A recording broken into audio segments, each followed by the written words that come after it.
조용한 기도로 10월 첫째 주일 예배를 시작하겠습니다. 기쁨으로 여호와를 섬기며 노래하면서 그의 앞에 나아갈지어다. 아멘. 찬송 559장 들으시겠습니다.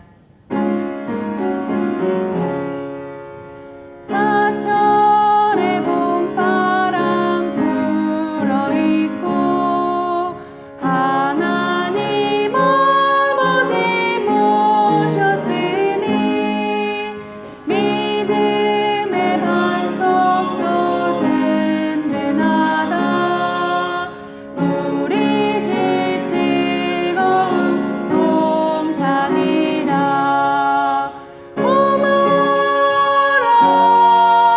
임마누엘. 예수만 섬기는 우리 집. 고마워라 임마누엘. 복되고 즐거운 하루하루.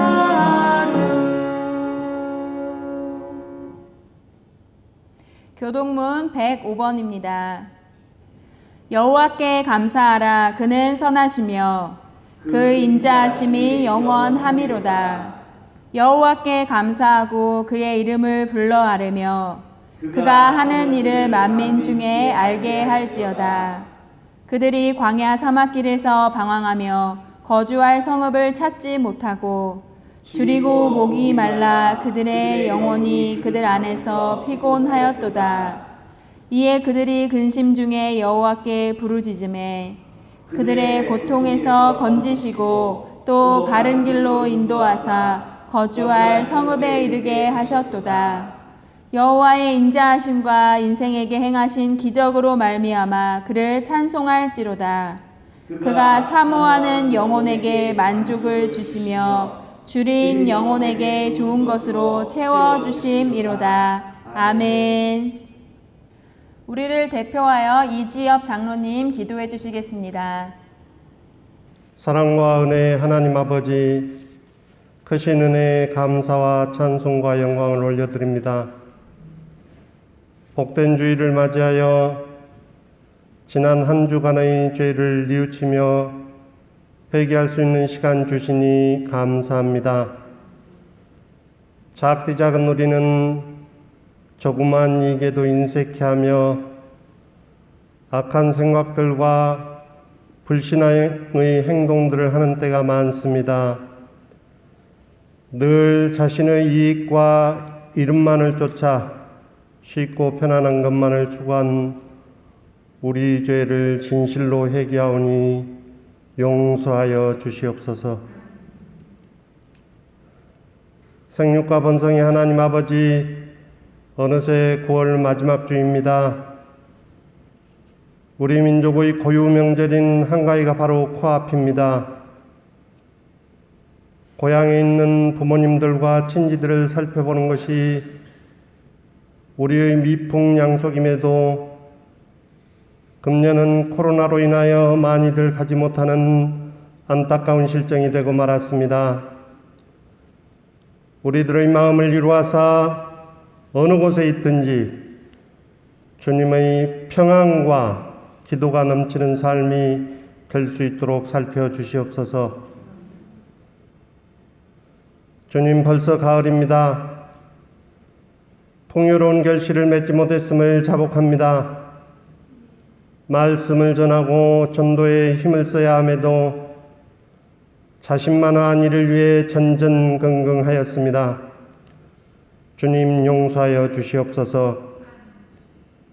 주님, 이 가을 마음의 욕심을 내려놓고 청결해지며 더욱 낮아져 온유해지기를 원합니다.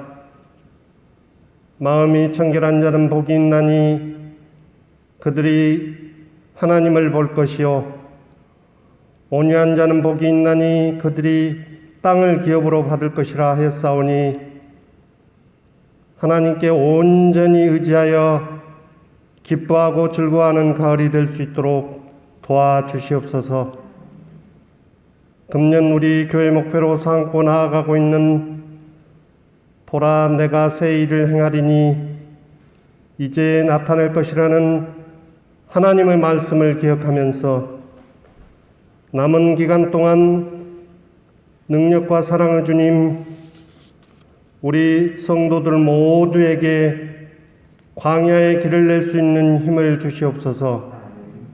사막에 강을 낼 수 있는 믿음을 주시옵소서. 과거에 연연하지 말고 놀라운 새 일을 이룰 수 있도록 이끌어 주시옵소서. 지금 세계는 코로나19가 재차 유행하여 더욱더 힘들어지고 있습니다. 우리나라도 수도권을 중심으로 누그러지지 않고 있습니다. 그럼에도 각 나라는 자국의 이익을 위해 서로를 핍박하고 있습니다. 지혜와 권능의 주님, 미국과 중국, 중국과 인도, 중국과 홍콩, 한국과 일본, 남한과 북한 등 다툼 가운데 있는 나라들을 주재하여 주시옵소서. 특별히 우리의 위정자들 모두가 이 나라와 이 민족을 위하여 합력하여 선을 이루는 은혜의 역사가 넘치게 도와주시옵소서. 소망의 주님, 교회 학교 아이들이 신실한 믿음을 가지고 참된 그리스도인으로 든든히 설 수 있도록 인도하옵소서. 교회에 나오지 못해도 더욱 주님을 가까이 하고 건강하게 학업에 전념할 수 있도록 도와주시옵소서.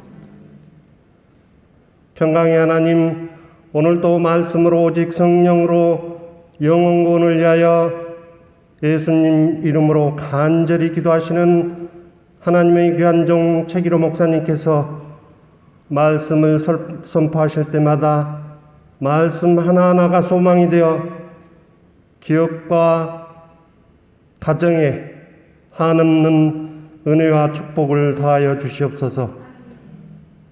능력과 사랑의 주님, 무엇보다 사당종안교회 각 기관들은 물론 부목사님, 사모님과 전도사님 위에 지혜와 은혜의 성령 함께 하옵소서. 사랑하는 주의 성도들 모두가 물질적 어려움이 없도록 살펴주시옵소서. 코로나가 범접할 수 없도록 건강도 주관하여 주시옵소서.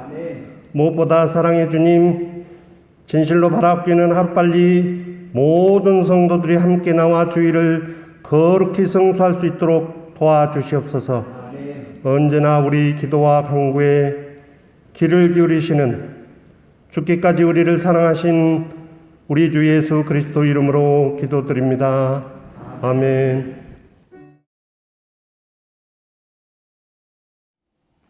안녕하세요. 서당중앙교회 믿음의 성도 여러분, 오늘 가정에서 또한 교회에서 예배드리는 여러분의 삶 속에 주님의 평강이 늘 함께 하시기를 다시 한번 기도하겠습니다. 오늘 성경 본문의 말씀은 고린도전서 13장 11절부터 13절의 말씀이고요.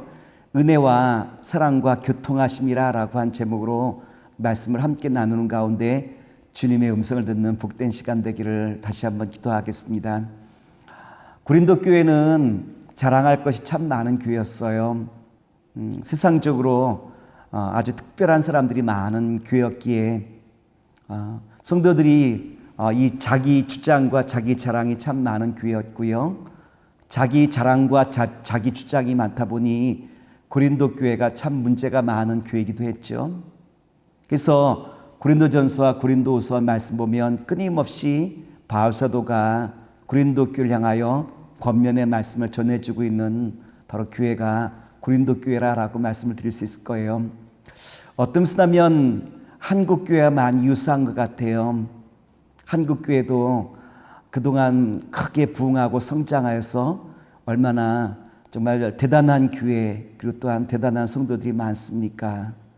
이와 같은 상황 속에서 바울 사도를 통하여 고린도 교회에 주신 권면의 말씀은 어떤 쓰다면 한국 교회와 오늘 우리 교회에 주시는 주님의 의미가 매우 크다라고 생각할 수 있을 거예요. 그렇다면 주님께서 고린도 교회에 주신 메시지가 있다면 무엇일까요? 고린도후서 13장 11절에 보면 이와 같은 말씀이 있는데 세번역 성경으로 제가 여러분에게 봉독하여 드리겠습니다. 끝으로 말합니다. 형제자매 여러분 기뻐하십시오. 온전하게 되기를 힘쓰십시오. 서로 격려하십시오. 같은 마음을 품으십시오. 화평하게 지내십시오. 그리하면 사랑과 평화에 하나님께서 여러분과 함께 하실 것입니다. 바울 사도는 고린도 교회 5가지를 권면해 주시고 있어요. 기뻐하십시오. 그리고 또한 온전하게 되기를 힘쓰십시오. 격려하십시오. 그리고 한 마음을 품으십시오. 화평하게 되기를 힘쓰십시오. 라고 하는 권면의 말씀이었죠.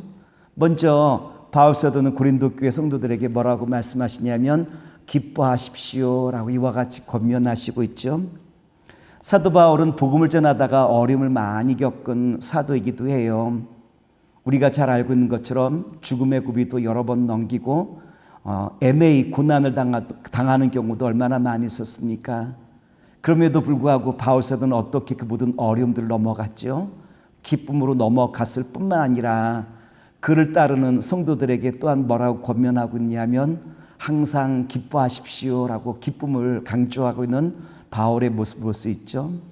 빌립보서 4장 4절에 보면 다음과 같은 말씀인데 제가 빌립보서 4장 4절 말씀을 봉독하여 드리겠습니다. 주 안에서 항상 기뻐하라. 내가 다시 말하노니 기뻐하라. 바울 사도는 항상 기뻐하라라고 말씀하셨는데 항상 기쁨이라는 것은 결국은 외적인 조건을 말하는 것이 아니라 내부에서부터 나오는 이 기쁨을 가리켜 항상 기쁨이라고 말할 수 있는데 바울 사도가 항상 기뻐하라라고 한 이 말씀은 결국 어떠한 말씀입니까? 하나님과 깊은 일치 속에 주님이 주시는 그 기쁨을 말하는 것 아니겠습니까?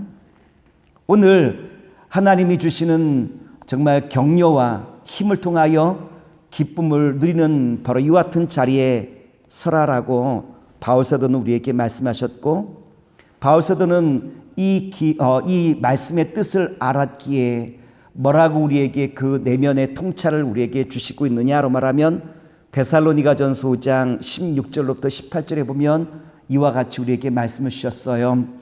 항상 기뻐하라. 쉬지 말고 기도하라. 범사에 감사하라. 이것이 그리스도 예수 안에서 너희를 향하신 하나님의 뜻이니라. 결국 바울 사도가 깨달은 것이 있다면 무엇일까요? 기쁨과 기도와 감사라라는 것은 한 묶음이라고 한 거죠. 어떠한 환경과 어떠한 상황이 온다 할지라도 이제는 기쁨으로 기도함으로 감사함으로 흘려보낼 수 있는 바로 이와 같은 믿음의 자리에 서십시오라고 한 것이 기뻐하십시오라고 한 말씀의 의미라고 한 것이에요. 두 번째 바울 사도가 우리에게 전해주시는 메시지가 있다면 어렵고 힘들 수 있도록 어떻게 하라라고 하냐면 온전하기를 힘쓰라라고 우리에게 말씀하셨죠. 하나님의 사람은 온전하게 되기를 날마다 힘쓰는 사람이에요. 근데 우리가 온전하기를 힘써 나간다라고 한 것은 어떠한 의미냐로 말하면 이제는 다른 사람의 소리와 다른 것에 대해서 내가 듣기 시작한다라고 한 그 말씀 아니겠습니까? 디모데후서 3장 16절과 17절에 보면 주님이 우리에게 말씀을 주신 이유를 우리에게 설명해 주시고 있어요. 모든 성경은 하나님의 감동으로 된 것으로 교훈과 책망과 바르게 함과 의로 교육하기에 유익하니 이는 하나님의 사람으로 온전하게 하며 모든 선한 일을 행할 능력을 갖추게 하려 함이라. 우리가 온전하기 위해서 결국은 어떠하냐로 말하면 주님의 말씀을 들을 때 우리는 온전케 되어진다라고 한 것 아니겠습니까? 온전케 되기를 힘쓴다라는 것은 이제는 내가 다른 사람의 음성에 귀를 기울인다라고 한 것이고요.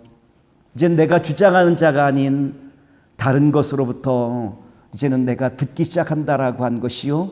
주님께서 우리에게 말씀을 주신 이유도 우리에게 지혜를 주시게 하여 말씀을 주신 것이 아니라 들으라 라고 하신 말씀이 주님의 음성임을 기억하며 날마다 주의 음성을 듣는 복된 자리에 서기를 원합니다. 세 번째, 바울 사도가 고린도 교회에 주신 권면의 말씀이 있다면 격려하라라고, 서로 격려하십시오라고 말씀하셨죠. 격려하라고 하는 말은 다른 말로 말하면 북돋다라고 한 말이에요. 북돋다, 북돋아주다. 여기서 북이라라고 하는 것은 뭔 의미냐라고 말하면 뿌리를 이 감싸고 있는 흙을 가리켜 북이라라고 말하고요. 돋다, 도두다라고 하는 것은 뭐냐면 올려 세우는 것을 도두다라고 말하죠. 북돋다라는 것은 결국 뭡니까? 비가 내리면 이 비에 의해서 흙이 씻겨 내려가고, 흙이 씻겨 내려가면 뿌리를 드러내게 되어지죠. 농부는 비가 온 다음에 밭 일항을 지나면서 호미로 이 뿌리가 드러난 그 식물을 어떻게 합니까? 흙을 덮어주는 바로 이와 같은 일을 하는 것인데, 이것을 가리켜 북돋아 준다라고 말하는 것인데, 결국 격려한다라는 것은 어떠한 의미냐라고 말하면 사랑의 배려와 또한 사랑의 섬김이라고 말할 수 있을 거예요.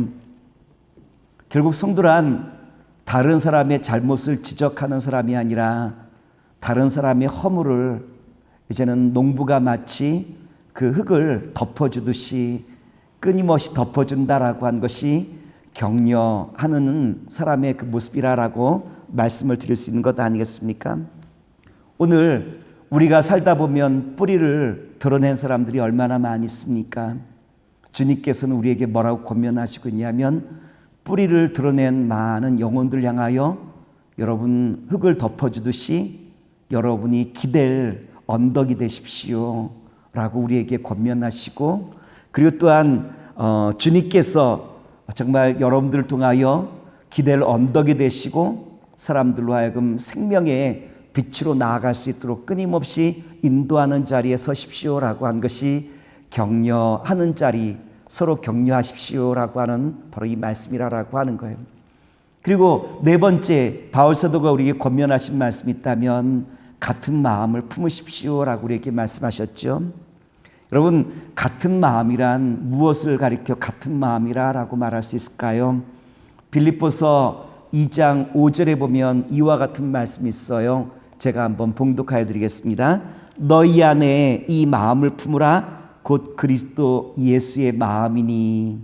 우리가 같은 마음을 품는다 할 때 이 마음이란 뭐냐면 예수 그리스도의 마음이라고 우리에게 말씀하셨는데, 예수 그리스도의 마음이란 어떠한 마음일까요? 예수님께서 정말 섬기기 위하여 마국간에 오시고, 또한 세상의 많은 사람들을 구원하시기 위하여 사랑의 십자가를 지심으로 말미암아 우리를 향한 구원의 놀라운 계획을 이루신 것이 아버지 예수님께서 우리를 향하신 예수님의 그 마음이라고 말씀을 드릴 수 있는 것 아니겠습니까? 오늘 예수님께서 사랑과 섬김을 통하여 우리에게 구원의 길을 보이신 것처럼 우리가 예수님의 몸의 지체라고 한다면, 예수님께서 우리의 머리가 되시고 우리가 예수님의 지체가 된다고 한다면 예수님께서 우리에게 보이신 같은 마음, 사랑과 섬김을 통하여 끊임없이 구원의 길을 이뤄나가는 바로 이것이 같은 마음을 품는 길이라는 것을 우리에게 말씀해 주시고 있다라고 하는 겁니다. 마지막 다섯 번째, 바울 사도가 우리에게 권면하신 말씀이 있다면 그것은 이제는 화평하게 지내십시오라고 한 말씀 아니겠습니까? 세상은 늘 분쟁과 분열이 많은 곳이 세상 같아요. 이 분열이 많은 이 세상 가운데 평화의 왕으로 오신 예수님께서 우리에게 뭐라고 말씀하셨습니까? 요한복음 14장 27절에 보면 이와 같은 말씀인데요. 제가 한번 봉독하여 드릴게요. 평안을 너희에게 끼치노니 곧 나의 평안을 너희에게 주노라. 내가 너희에게 주는 것은 세상이 주는 것 같지 아니하리라. 너희는 마음에 근심하지도 말고 두려워하지도 말라. 예수님께서 주시는 평화가 내 마음속에 넘칠 때 우리의 모든 두려움들이 떠나가게 되어지죠. 예수님께서 제자들에게 주셨던 약속의 말씀이 있다면 어떠한 말씀 우리에게 약속으로 주셨죠? 마태복음 28장 20절에 보면 주님께서 우리에게 뭐라고 약속하셨냐면 이렇게 약속하셨어요. 내가 너희에게 분부한 모든 것을 가르쳐 지키게 하라. 볼지어다 내가 세상 끝날까지 너희와 항상 함께 있으리라 하시니라.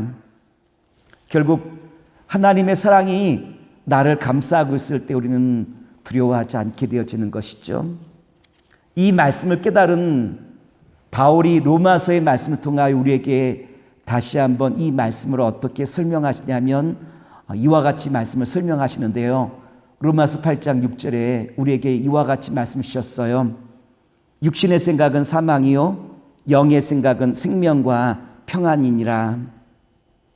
우리가 참 평화를 얻는 방법이 있다면 육신의 생각대로 나의 삶이 흘러가지 않도록 이제는 나의 삶을 조정하기 시작한다라고 하는 거예요. 육신의 생각이 나로 하여금 패배주의, 냉소주의, 절망과 낙심이라고 한 것으로 흘러가려고 할 때 이제는 그 육신의 생각대로 나의 생각이 흘러가지 아니하고 이제 영의 생각, 주님께서 우리에게 주신 말씀, 내가 너희를 인도하리라, 두려워하지 말라라고 하신 그 말씀을 붙들고 나아가는 바로 이와 같은 성도들이 그 마음속에 참 평화와 기쁨을 누릴 수 있다라고 하는 바로 그 메시지 아니겠습니까? 그런데 여러분, 중요한 것이 있다면 바로 이거인 것 같아요. 예수님께서 우리에게 보이신 형제 자매 사랑하고 섬기고 배려하는 바로 그 길을 걸어갈 때 우리는 결코 패배하지 않고 최후 승리와 영광을 얻는다라고 한 것이 주님께서 우리에게 주신 바로 그 말씀 아니겠습니까? 그런데 여러분, 우리가 주님께서 권면하신 그 말씀을 이루기 위하여 무단히 주의 말씀 붙들고 씨름해야겠지만, 그러나 또 분명한 것이 있다면 주님께서 우리가 어떻게 축복의 문을 열어가실까 주신 말씀이 13절에 기록되어 있는데요. 제가 고린도후서 13장 13절 말씀을 봉독하여 드리겠습니다. 주 예수 그리스도의 은혜와 하나님의 사랑과 성령의 교통하심이 너희 무리와 함께 있을지어다. 오늘 본문의 말씀은 목사님이 예배 맨 마지막에 축도하실 때 많이 사용하시는 말씀이기도 한데요. 바울 사도가 우리에게 어떻게 우리가 축복의 문을 열어갈 수 있는가라고 말할 때 세 가지로 우리에게 말씀하셨어요. 예수 그리스도의 은혜. 여기서 은혜란 무엇입니까? 우리를 죄와 죽음에서 구원하신 십자가의 구원의 그 은혜를 말하는 거죠. 또한 하나님의 사랑이란 어떠한 사랑일까요? 그 아들, 외아들마저도 아낌없이 우리를 위하여 내어주시는 그 사랑을 말하는 거죠. 성령님의 교통하심이란 무엇일까요? 우리 마음이 열려 주님의 그 마음을 우리가 알게 되어질 때 비로소 우리는 어떠하냐로 말하면 축복의 문을 열어갈 수 있다라고 한 것이 성령의 교통하심이라고 한 것 아니겠습니까? 배가 앞으로 나아가기 위해서는 돛이 필요해요. 돛을 펼쳐야만 우리가 앞으로 나아갈 수 있죠. 근데 돛이 있다 할지라도 바람이 불지 않으면 그 배가 앞으로 나아갈 수 없는 것처럼 우리가 어떻게 주님의 축복의 문을 열어갈 수 있을까요? 주님께서 우리에게 주신 권면의 말씀 붙들고 이제는 기뻐하며 그리고 또한 서로 정말 용납하고 그리고 또한 격려하며 같은 마음을 품고 화평한 마음으로 우리가 힘써 나아가는 것뿐만 아니라 하나님의 놀라운 구원의 이 신비를 마음에 채우며 주와 함께 동행해 나갈 때 주님께서 부어주시는 놀라운 축복의 문이 서당중앙교회와 저와 여러분과 이 땅을 향하여 펼쳐나가신다라고 하는 바로 그 말씀 아니겠습니까? 말씀을 정리하도록 하겠습니다. 이번 한 주간 또다시 시작될 텐데 이번 한 주간도 주님께서 우리에게 권면해 주신 말씀을 붙들고 나아가십시오. 뿐만 아니라 하나님의 사랑과 예수의 은혜, 성령의 교통하심이 저와 여러분과 함께 하시는 가운데 날마다 주님께서 열어가시는 놀라운 축복의 문이 이번 한 주간도 활짝 열리는 복된 저와 여러분 되기를 다시 한번 기도하면서 모든 말씀을 마치도록 하겠습니다. 봉헌 찬송 드리시겠습니다.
선을 행하고 선한 사업을 많이 하고 나누어 주기를 좋아하며 너그러운 자가 되게 하라.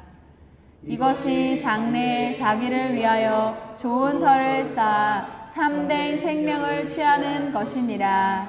아멘. 파송의 찬양 들으시겠습니다. 이 세상을 살아가는 동안에 나의 힘을 의지할 수 없으니 기도하며 낙심하지 말 것을 주께서 참 소망이 되심이라. 하나님의 꿈이 나의 비전이 되고 예수님의 성품이 나의 인격이 되고 성령님의 권능이 나의 능력이 되길 원하고 바라고 기도합니다.